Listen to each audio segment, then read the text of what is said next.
What's up, everybody? It is the Dark Conservatarian, and I have catch-up to do. See, because of the bottle of ketchup. Bad joke, I know, but I'm gonna run with it anyways.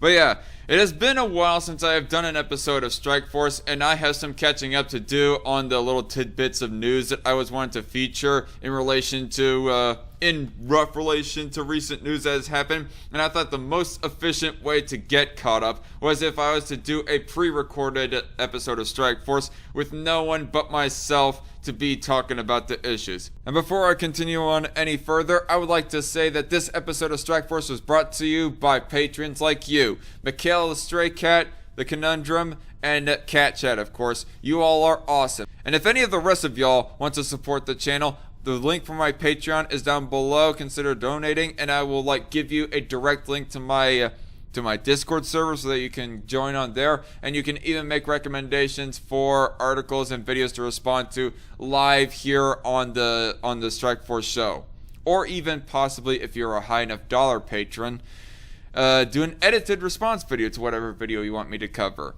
So without further ado, let's get on to this.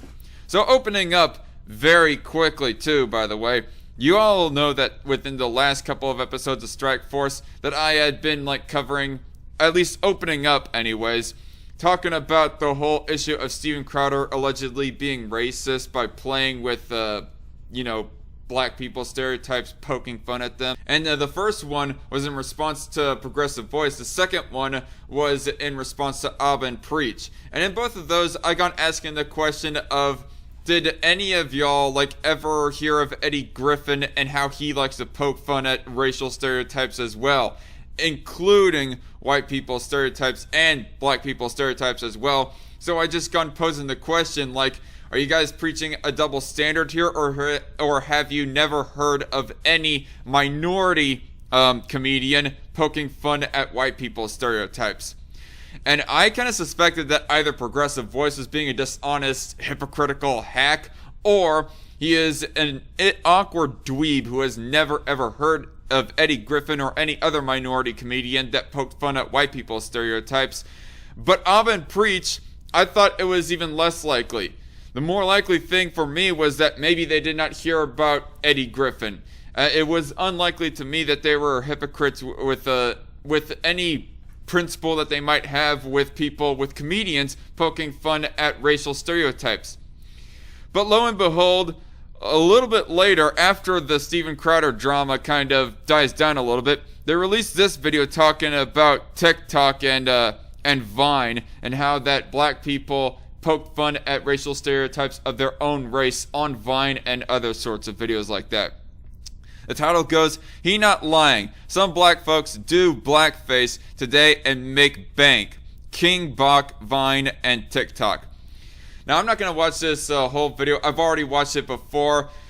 But beforehand, I was wondering, are you consistent at all, Abbott Preach? But now I go watching through this entire video, and they go saying essentially that they disapprove of black people poking fun at black people's stereotypes.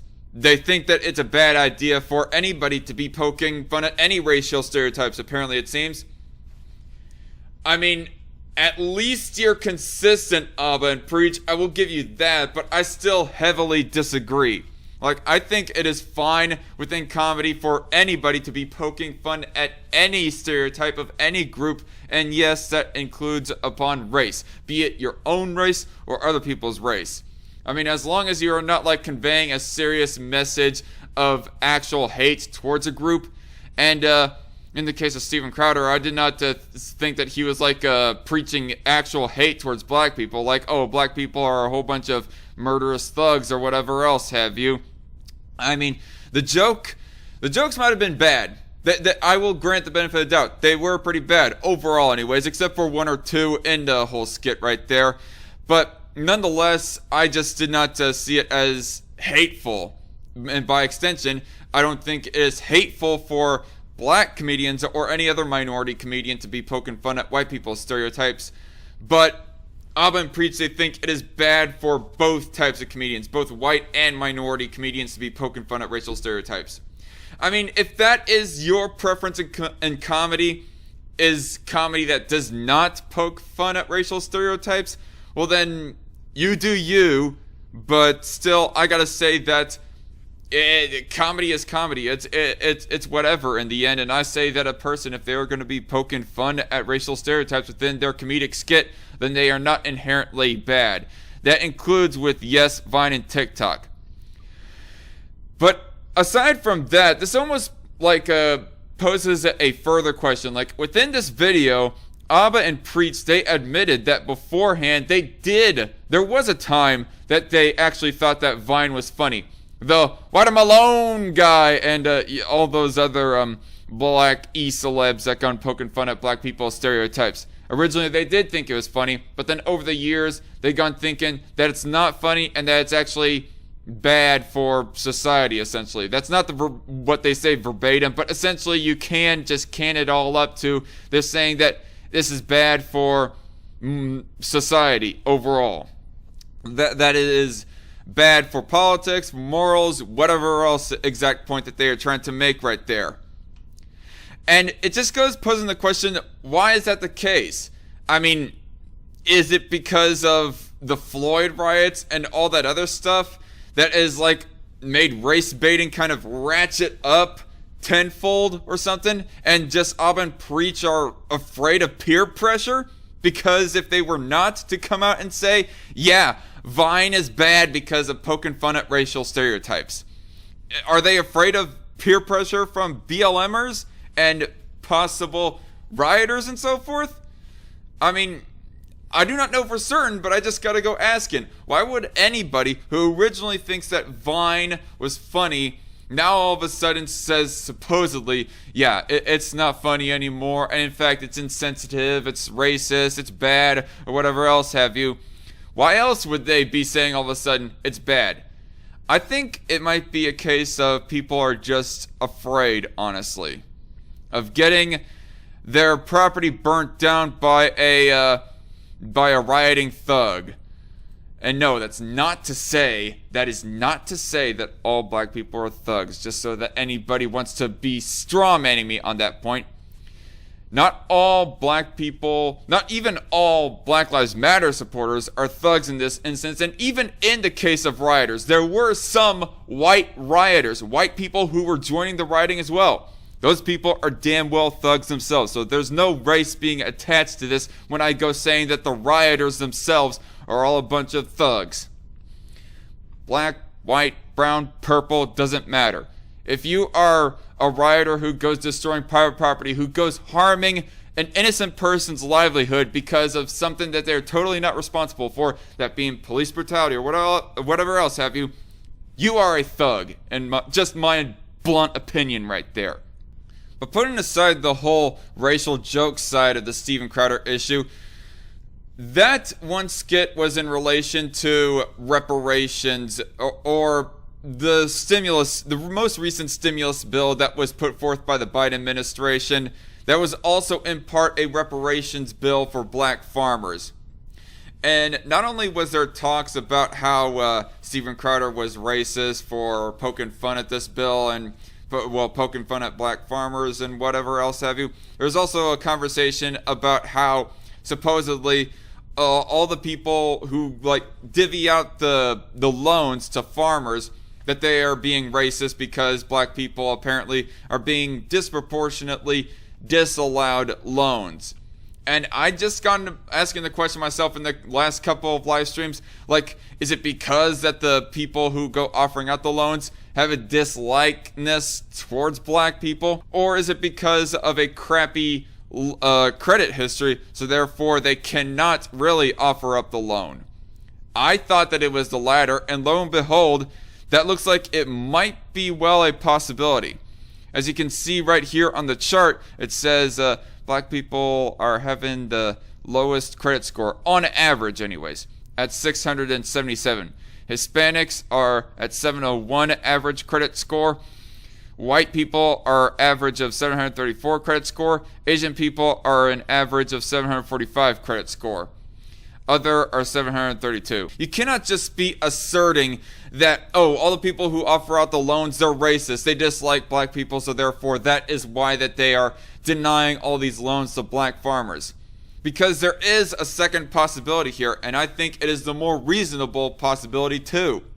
That black farmers just, on a higher percentage than any other race anyways, just coincidentally have a lower average credit score than other colored farmers, than farmers of any other color, be it white or otherwise. Though there is I would be remiss if I was not to mention read the one paragraph in this article from badcredit.org that goes saying, although there is a 68-point disparity between the highest and lowest scores, the great news is that people from all groups have average credit scores that are at least in the good range of 670 and higher. That means that lenders will look favorably at those numbers for credit card and loan applications, though other factors are also qualifying considerations such as income and assets. Still, better credit scores, especially those in the excellent range, have an impact on the interest rates that a lender will offer. In most cases, the higher the scores, the lower those rates will be.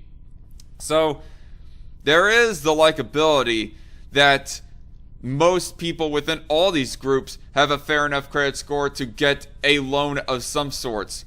More specifically, farmers in the issue that is most relevant right now. So it is still possible that most, at least more than half, if not most, black farmers do end up getting loans, but at the same time, black people at a higher rate get denied loans for farming than any other race because of a lackluster credit score, or a lower credit score at least.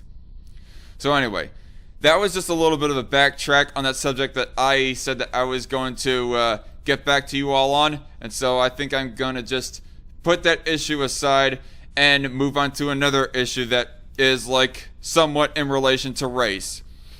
As Washington Examiner goes reporting right here, Black Lives Matter protesters march to popular grocery store and trap customers inside.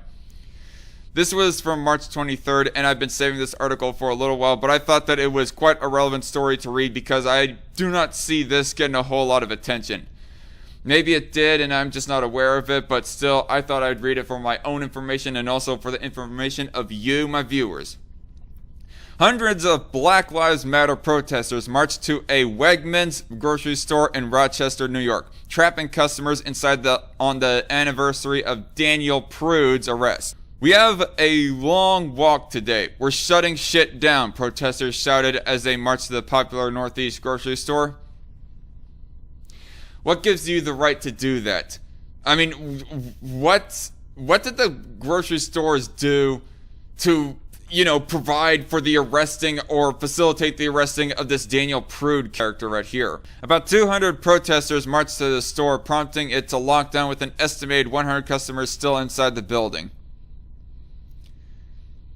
So not only are you hurting the businesses, you're also illegally detaining, might I add, 100 customers.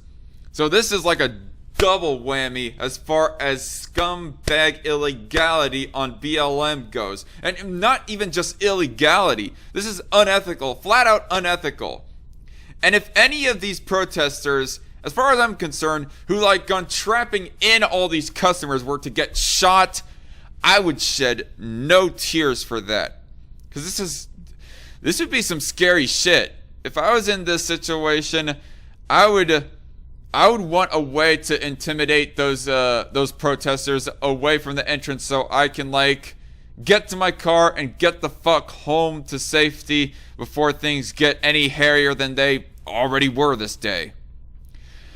Hundreds of people trapped in the East Avenue ROC Wegmans by this mob, Rochester journalist and radio host Bob Lonsbury said. The Rochester Police Department is just watching and letting it happen. Why? Why? Are you afraid of being accused of racism if you were to intervene and pull those Black Lives Matter protesters away from the fucking doors? Come on! I guess fire codes and trespassing aren't things in Rochester anymore. What an embarrassing day for the city and the PD. You think? You think? Ha! Fucking clown world right here. We're more than just taxpayers in their capitalist system. We're human beings and we demand to be treated as such, one protester, Craig Carson, said. And what best way to try to get that message forward by treating those customers like they're not human themselves? Fuck you, dipshit. Allowing the mob to shut down the East Avenue Wegmans, trapping at least 100 people, is an immoral failing by the mayor at City Rochester, New York, and the Rochester NYPD. Lonsbury commented, "To kiss the ass of the mob, the rights of others are trodden and the city dies even more." Amen. Our East Avenue store in Rochester, New York is currently closed due to protest activity taking place outside of the store. At this time, no customers remain in the store and the doors will remain closed. Our number one priority is the safety of our employees and customers. Wegmans Public Relations Strategy Director Dina Perchassi, I don't know, told the Washington Examiner. You know what would be a better idea? Is if they were to hire private security for their store. So as to shoot anybody who would dare even try to illegally detain anybody who is inside just peacefully trying to go about their day of buying a gallon of milk. I mean, I'm not one to just generalize Black Lives Matter as a whole, as a big old terrorist organization, much less the protesters and activists themselves within the group. But this, you could damn well make a point, is pretty fucking terroristic. Full stop. Anyway. So moving on to the next issue, you all know about the shootings that happened in Boulder and Atlanta, and one of them, I think it's Atlanta more specifically, of how that it was all done in the name of racism against Asians, supposedly anyways.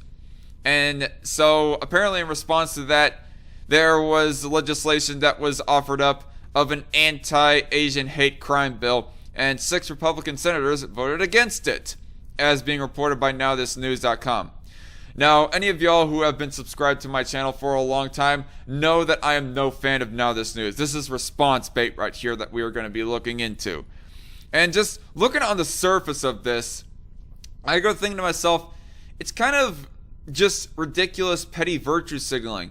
I mean, any amount of assault, rape, or killing, or whatever else have you that you do against an Asian person is already illegal, regardless of the fact that they are Asian. So why do you need many more legislation to be put forth to say that, yeah, it's not okay to beat up an Asian person? I mean, it doesn't make sense. And I just looked at this in the same parallel as the whole anti-lynching bill that Rand Paul has been exposed to have voted and spoke out against. When really, the reasoning as to why that Rand Paul opposed that anti-lynching bill is because he thought it was just pointless virtue signaling. That lynching is homicide, it's murder, and guess what? Homicide and murder are already illegal. You do not need extra legislation to, make a special category that lynching should be illegal, because lynching, by default, being murder, is already illegal, damn it. And so I just look at this as the same way in that light. Like, it seems unnecessary.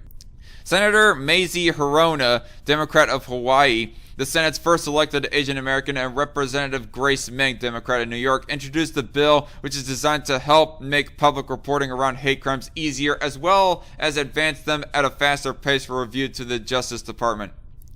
Why do we need to keep track of hate crimes anyways? It is my question. I mean, it doesn't make sense. If somebody goes murdering somebody, whether or not because they hate him, it's irrelevant on whether or not that they hate him. The fact that they murdered them alone is enough reason to be condemning and, putting it forth an investigation and arresting the murderer for it. Why does there have to be like extra charge just because of something as arbitrary as they felt a negative feeling towards that person? Speaking of shootings, ex-NFL player Philip Adams was gunman in South Carolina mass shooting that killed 5, including 2 kids. This was from April 8, 2021, about not even a month after the Atlanta and Boulder shootings. those shootings that were being race baited upon and being played for racial narrative brownie points by the mainstream media. Even though that the Boulder shooting was done by a guy of, I think it was Syrian descent. It was some kind of Middle Eastern descent that guy was of, so therefore they could not run with the white guy evil narrative that they were wanting to originally right there. And so the question is, why did this particular shooting right here by Philip Adams not get national attention like those two other shootings gone? Because this one was done by a black guy. Rock Hill, South Carolina. Authorities in South Carolina have confirmed that former NFL player Philip Adams was the person who killed 5 people, including a prominent doctor, his wife, and their 2 children in South Carolina. They said in a news conference Thursday that they had not yet determined a motive. There's nothing right now that makes sense to any of us, said York County Sheriff Kevin Tolson. Tolson said evidence left at the scene of the shooting led them to Adams as a suspect. He said they went to Adams' parents' home, evacuated them, and then tried to talk Adams out of the house. Eventually, they found him dead of a single gunshot wound to the head in a bedroom, he said. Whew. So he committed suicide, it almost seems. Tolson said both a .45 caliber and 9mm weapon were used in Wednesday's shooting. As a rookie late in the 2010 season, Adams suffered a severe ankle injury that required surgery that included several screws before being inserted into his leg. He never played for the 49ers again, getting released just before the 2011 season began. Later, with the Raiders, he had 2 concussions over 3 games in 2012. Whether he suffered long-lasting concussion-related injuries wasn't immediately clear. Adams would not have been eligible for testing as part of a broad settlement between the league and its former players over such injuries because he hadn't retired by 2014. Adams' father told a Charlotte television station that he blamed football for problems his son had and which might have led him to commit Wednesday's violence. Okay. Me personally, I'm not seeing anything that sort of leads to any motive of hate, technically. It seems to be that the guy suffered a whole bunch of damage, mental damage. I mean, if he suffered 3 concussions in under 1 year, like, damn. But I wouldn't go so far to start pointing the finger at football and start advocating for its banning or anything like that. Not that I'm saying that he is outright advocating for banning football, but he's getting kind of close to it, unfortunately. Like, for all we know, this could be just a one-off incident. Like, it's not every day, not every year, not even every decade that you go hearing of a former NFL player committing a mass shooting. So segueing from issues of shootings to issues of gun rights, which are both intertwined with each other, Texas House gives constitutional carry initial okay, allows people to carry guns without a license. So you all have heard that a whole lot of states, I think about half of the states in the U.S., have been trying to get forth constitutional carry amendments in their appropriate states so that whatever laws in the state exist to protect people's gun rights can override whatever federal legislation that the gun-grabbing agenda of Joe Biden, tries to put forth. And of course, all of us gun rights advocates are applauding of this. Since the federal government, the federal government is like pretty much in control of a whole bunch of gun grabbers, pretty much. This is like the strongest case, the strongest effort that any gun right advocate can go forward with, in my opinion at least. I mean, the Senate is barely holding on as it is, with Joe Manchin being like the one teeter-tottering, maybe vote with Republicans, maybe vote with Democrats sort of senator that, is in the Senate. And if he votes with Democrats, Kamala Harris will end up coming in being the deal breaker and so on and so forth. But anyway, the Texas House on Thursday gave an initial okay to a bill that would allow handguns to be carried without permit, marking a win for gun rights activists who have for years pushed the measure at the legislature, but a blow to El Paso Democrats who have been fighting for gun safety measures since the 2019 massacre in their hometown. I mean, I don't want to diminish the deaths that happened there, but like I have said in the past couple episodes of Strike Force, it ain't worth it. All those deaths that have happened, it trying to prevent any future cases like those is not worth sacrificing our gun rights. I'm sorry to say. House Bill 1927, spearheaded by State Representative Matt Schaefer, Republican of Tyler, Tyler County, Tyler District or something in Texas, would nix the requirements for Texas residents to obtain a license to carry handguns if they're not prohibited by state or federal law from possessing a gun. Okay, so I guess there is a little bit of a point to be made right there with what I just read, that maybe this will not be as much of an overruling of federal law as I would have hoped it to be. But let's continue anyways.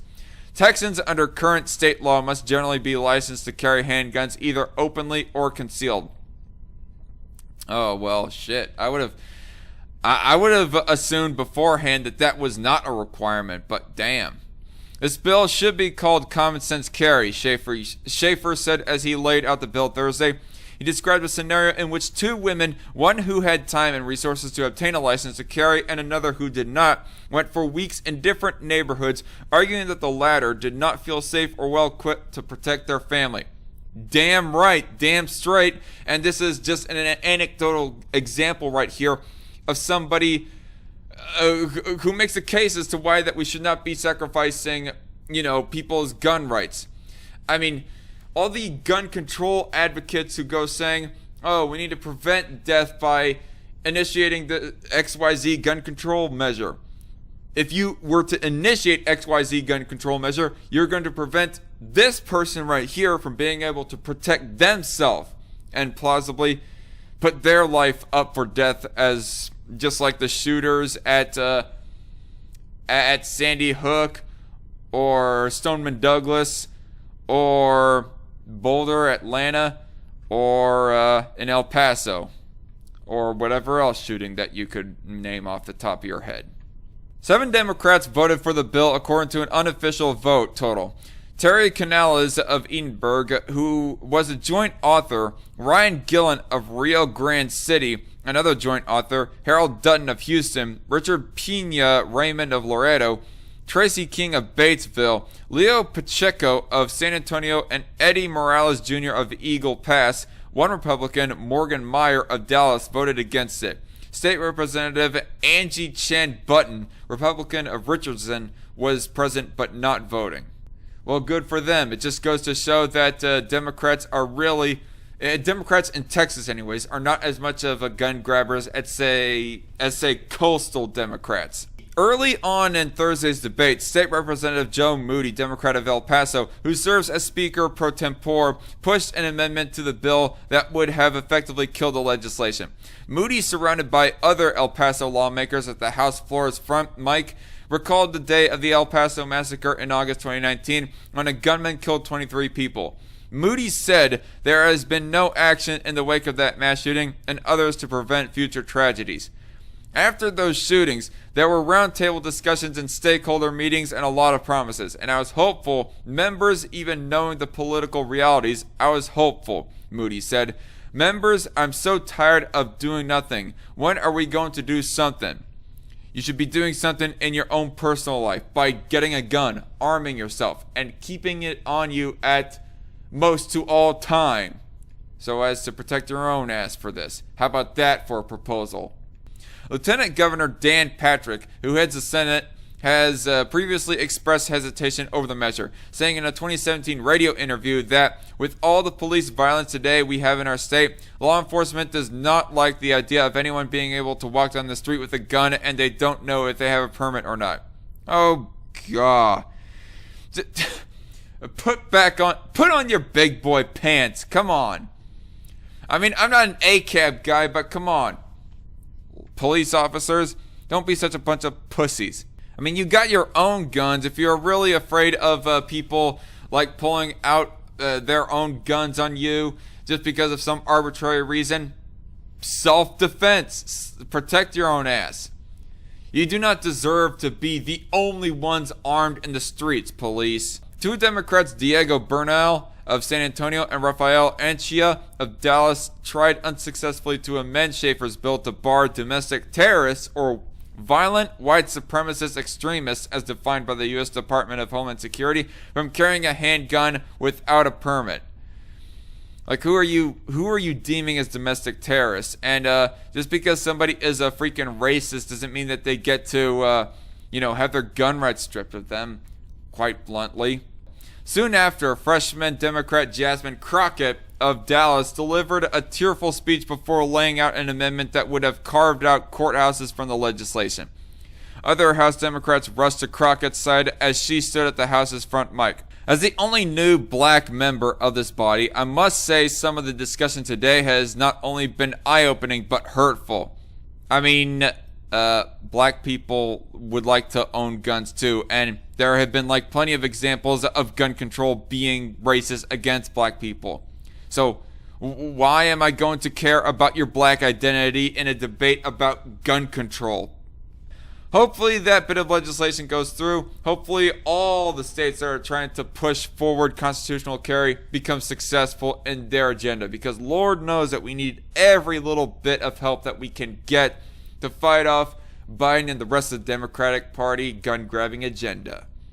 So moving on from issues of race reparations, shootings, and gun control, we're now going to be talking about the border.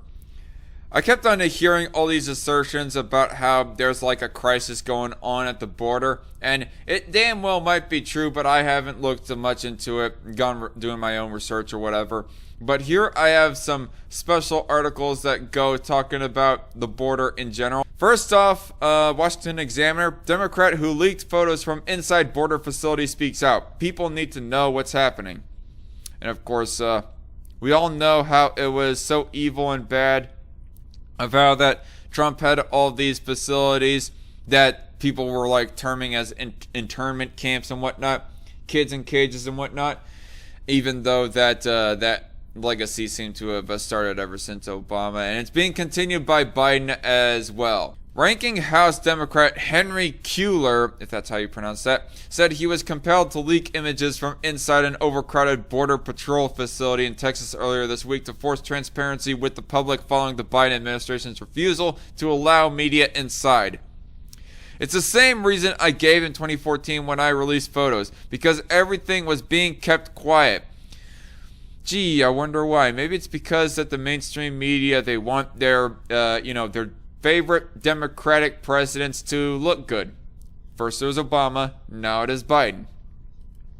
If you go back, I gave it to the Houston Chronicle at that time. The reason I did that in 2014, and now people need to know what's happening on the border. The congressman's office on Monday shared pictures that were taken by a border official from inside the Border Patrol's pop-up holding tent in Donna, Texas. The images show cramped rooms where hundreds of children and adults are sleeping, eating, and waiting as they are booked.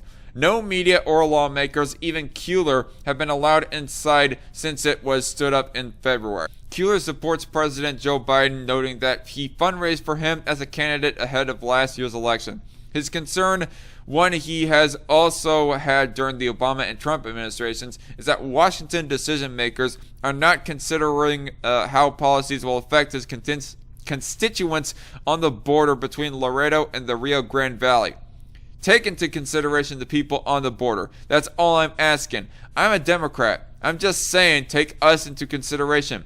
Let us help you find a solution, because this is not the first rodeo that we've been at, he said. I was here in 2014. I was here in 2019. Obama, Trump, we've seen this before, so we want to be helpful. End of article. Regardless of what your opinion is of the detainment facilities themselves, it still shows a little bit of irony when Joe Biden goes criticizing Donald Trump for the condition of these detainment facilities. He goes basically mirroring the same conditions during his administration as well.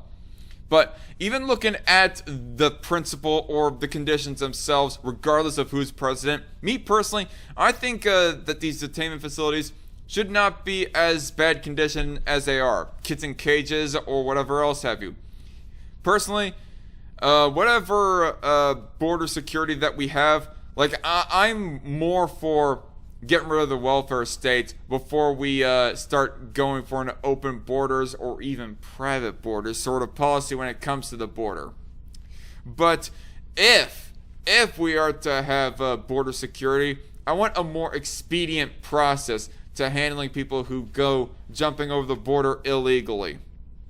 instead of withholding them in these detainment facilities for long periods of time in borderline, if not outright, inhumane conditions.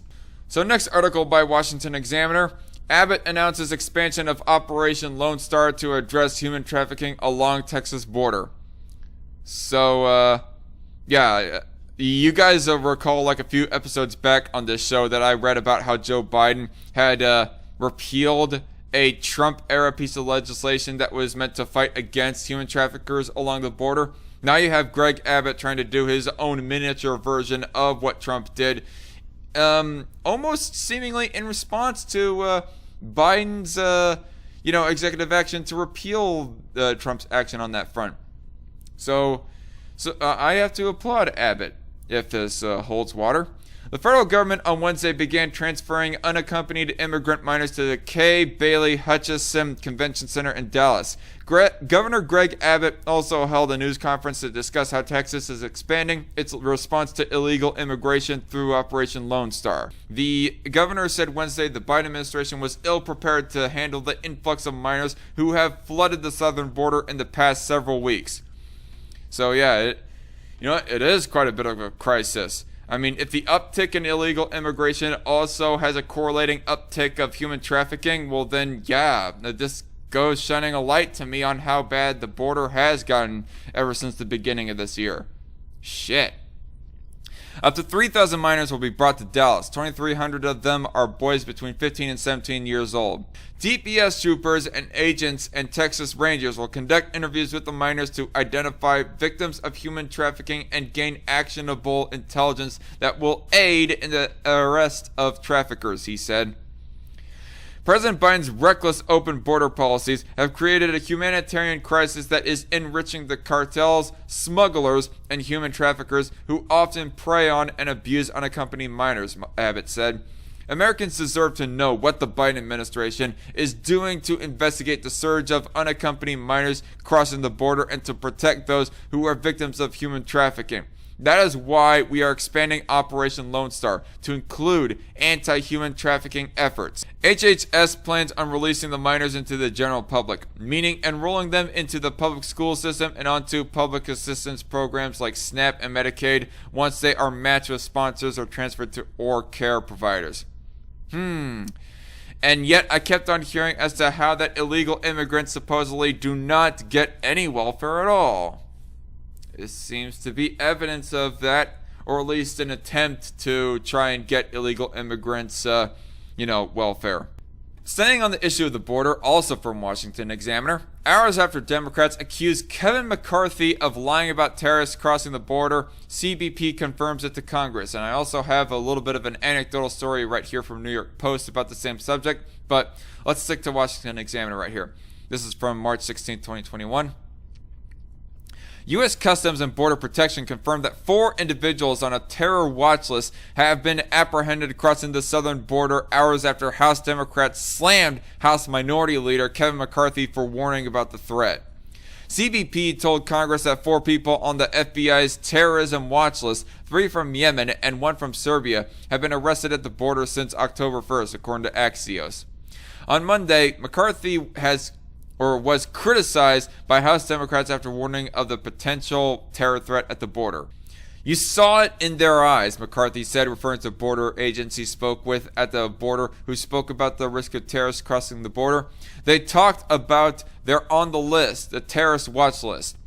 Arizona Democratic Representative Ruben Gallego took issue with McCarthy's warning, tweeting that the Republican minority leader was either wrong or lying. On Tuesday, Homeland Security Secretary Alejandro Mayorkas said the number of people crossing into the United States illegally from Mexico is thought to be the highest in 20 years. The DHS also warned that a record number of unaccompanied minors is attempting to cross the border to the tune of at least 117,000 children.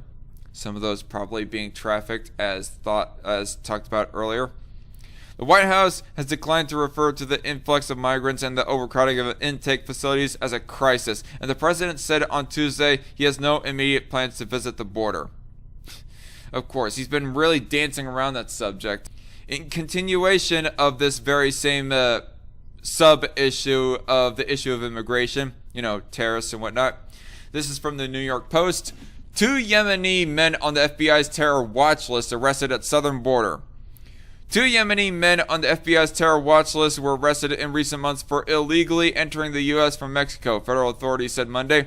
The men, ages 33 and 26, were busted near the Calexico port of entry in California in separate incidents on January 29th and March 30th, according to the Customs and Border Protection. The older man was found with a mobile phone SIM card under the insole of his shoe, CBD said. Records checks conducted after both men were caught revealed they were on a government watch list for terrorism suspects and a no-fly list, authorities said. CBD did not release the identities of the men. The terror watch list includes people who are known to be or reasonably suspected of being involved in terrorist activities, according to the FBI.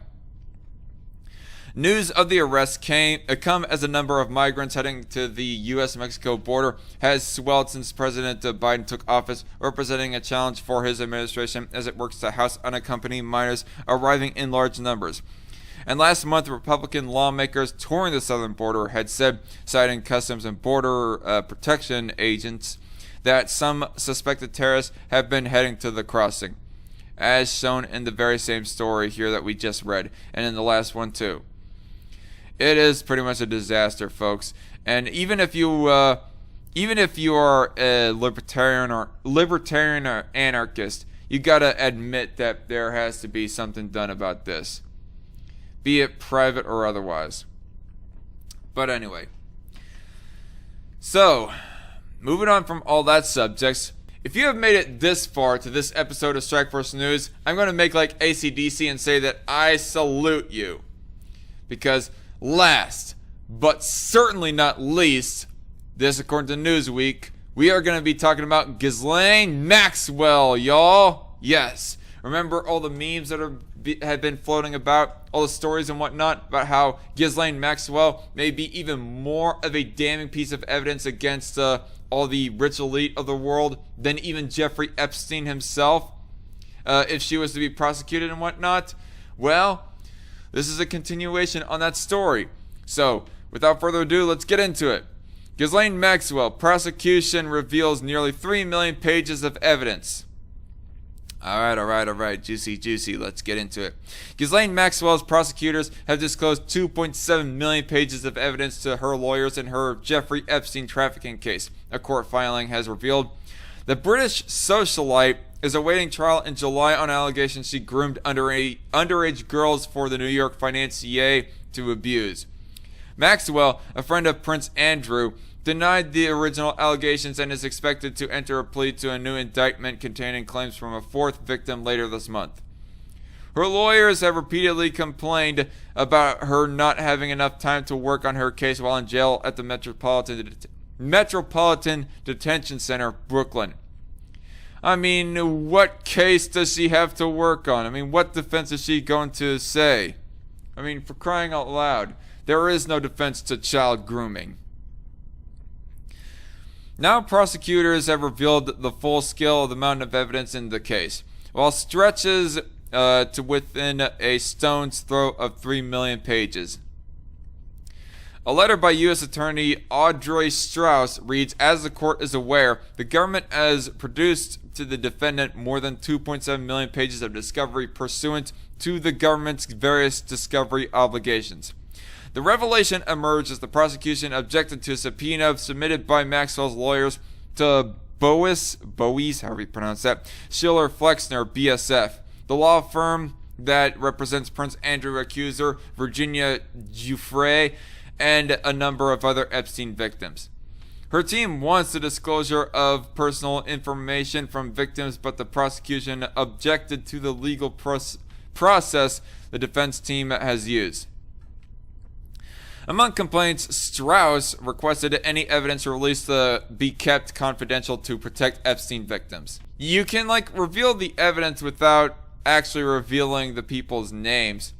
But then again, I don't know. Is the evidence really that good if you do not reveal names? I mean, names are vital for an investigation of the crimes of a person.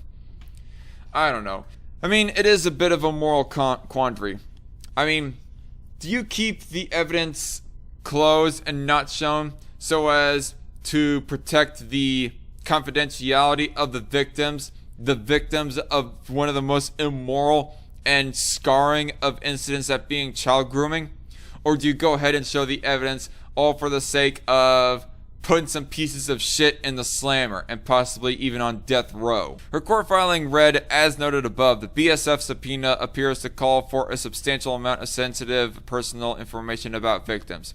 For instance, according to the letter from BSF, the subpoena to BSF requests the original complete copy of a victim's diary.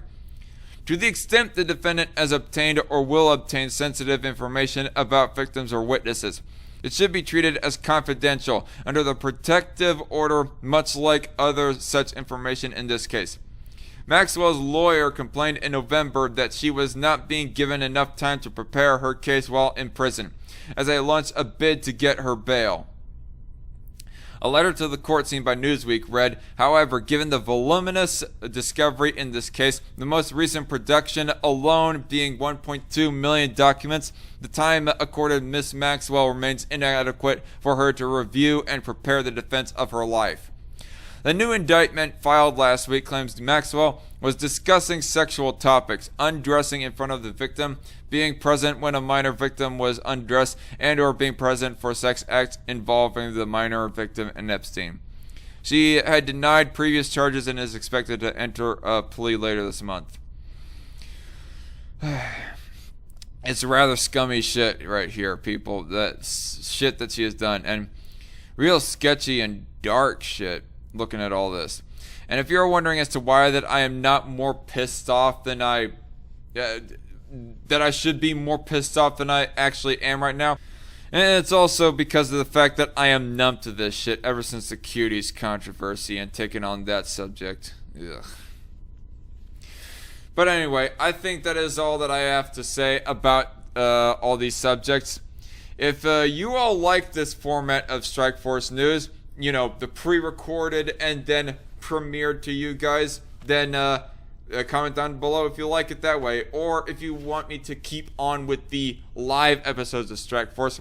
I'll probably go back to the live episodes anyways, because I really like chatting to you all live anyways. But still, comment down below on how you like these pre-recorded full-length episodes of Strike Force to be premiered for the times of when that the episodes show up and whatnot. And for all of you that have stuck around for the long minutes of hearing me ramble about the news, well then, I salute you. Thank you very much. You are like true fans of the channel if you stuck around for every single minute of this episodes.